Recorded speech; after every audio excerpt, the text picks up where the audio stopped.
Hello and welcome to the Uncultured Nerd Show. My name is Maeve and I'm an uncultured nerd. What does that mean? It means exactly what it sounds like. Watch the other episodes if you're confused. So last week we were introduced to Buggy and got the story of how Luffy got his hat, and now I hope to learn who Nami is talking to, so let's get right into episode 3 with this week's Unhinged recap.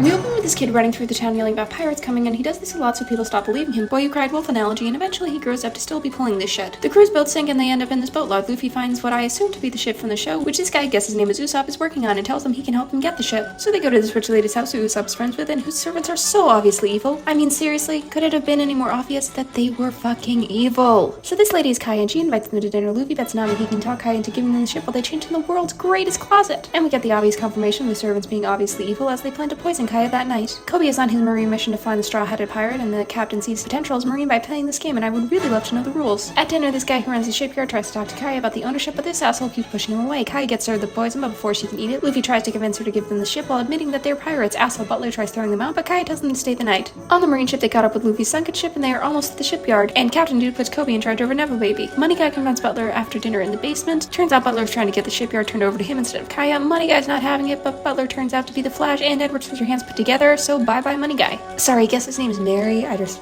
really like saying Money Guy. Back in the circus, Buggy is taken by this guy, and we have our first look at intelligent non-humans in this world. Also, now that I've gotten a better look at it, it seems like his nose is real, so I guess the whole annoyed about the nose thing makes a little bit more sense, although, if he can chop himself into pieces, why didn't he just chop it off? I guess we'll find out more later. Anyway, he tells this guy to go after Luffy's crew, so that'll be fun. Back in the mansion, none of the group can sleep, so Luffy and Zoro go to the kitchen while Nami starts stealing stuff but ends up in Kai's room, and they have a lovely heart-to-heart. Luffy and Zoro meet up with Usopp in the kitchen, and turns out Usopp's dad is one of Shanks' crew from the flashbacks. Usopp and Zoro go to the basement looking for drinks, while Luffy, who apparently has the appetite of Slimer, drinks the entire pot of poison. I'm hoping his rubberness has some sort of poison-finding abilities. In the cellar, Usopp and Zoro find Mary's body, and I guess these guys were there the whole time. Turns out the guy is captain of the Black Cat Pirates, and used Jaw Dude from the first episode to fake his own death and assume this butler persona. And these two, I guess, are vampires or something? I don't know, they open their mouths and hiss a little. That's what vampires do, right? Usopp gets away somehow, and Zoro gets knocked out. The servants have Mary and Zoro into the well, while Usopp runs into the village screaming about pirates, but oh, the tragedy! No one believes him. Aesop, you bastard! Wait a minute. Is his name Usopp because it sounds like Aesop, and he's the living embodiment of one of Aesop's fables? Huh.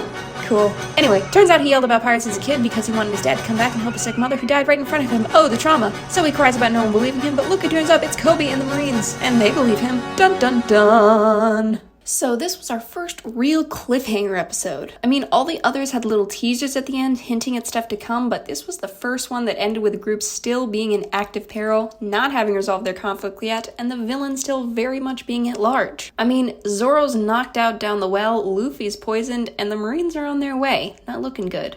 Very much a part 1 cliffhanger, which was not appreciated because I watched these as I'm getting into bed and I was about to sleep, but now I have to watch the next one immediately, you bastards! Anyway. I'd say this probably is the least exciting and most plot-heavy out of all the episodes. As you can see, this Unhinged recap is almost double the length of the others. Because of the absence in action scenes, there's a lot of plot and a whole lot of talking. Not that it wasn't good and I wasn't engaged, it just has very little action, which makes sense. I would compare it to the last 2 Harry Potter movies. The first one is still good, but you can tell they're setting up a massive payoff, which comes in part 2. And that's what I think is happening here. You need the setup for the payoff to work. That being said, there are still some cool scenes without needing a lot of action. The reveal of Clawdor's super speed and Wolverine claws was just so well done. I'm guessing he also ate a devil fruit, but who knows? There might just be superpowers in this world.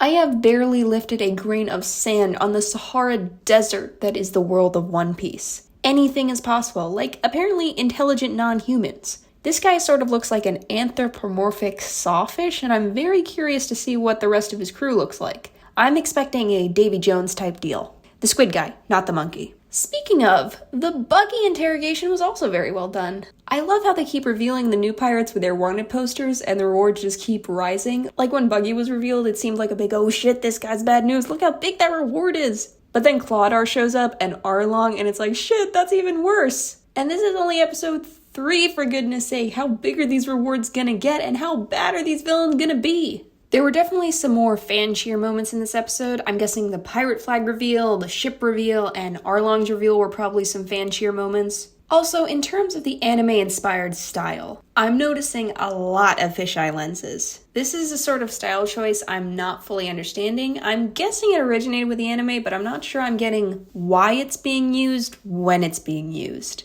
It feels a little random because it's not always the style, only sometimes, and I'm not understanding how those times connect. I don't even know if that makes sense, but we'll see if the confusion continues. It's also not too distracting, so I don't mind that much. There were once again some NXT3K'ing logic stretching moments where I was just yelling at the screen about something or other, but again, with this show, it feels very intentional. Most prominently, the servants. Oh my god. How obvious was it that these three were evil? I get that Kaya knew them for a while, and they were probably messing with her health so she wouldn't suspect stuff, but how the hell did Usopp not realize after all these years what these guys were planning? And for that matter, what about Luffy, Zoro, and Nami? I mean, they seem to think the servants are controlling, but not one of them catches on to the fact that these three are obviously hatching an evil scheme. But of course, anime suspension of disbelief. Then there's the whole convenience coincidence. How microscopic were the odds that this guy happened to be the son of someone Luffy knew? Once again, storytelling suspension of disbelief, which I'm fine with as long as I get to rant a little. So, overall, I'm still real invested, and this show is very much still enjoyable for someone with no knowledge of the original, while still clearly catering heavily to real fans. So, seems like that's all I got for this episode. I'm excited to watch the next one immediately, because no way I can go to bed now. Thank you, Professor and family members, for watching, and I will be back with episode 4. See y'all later!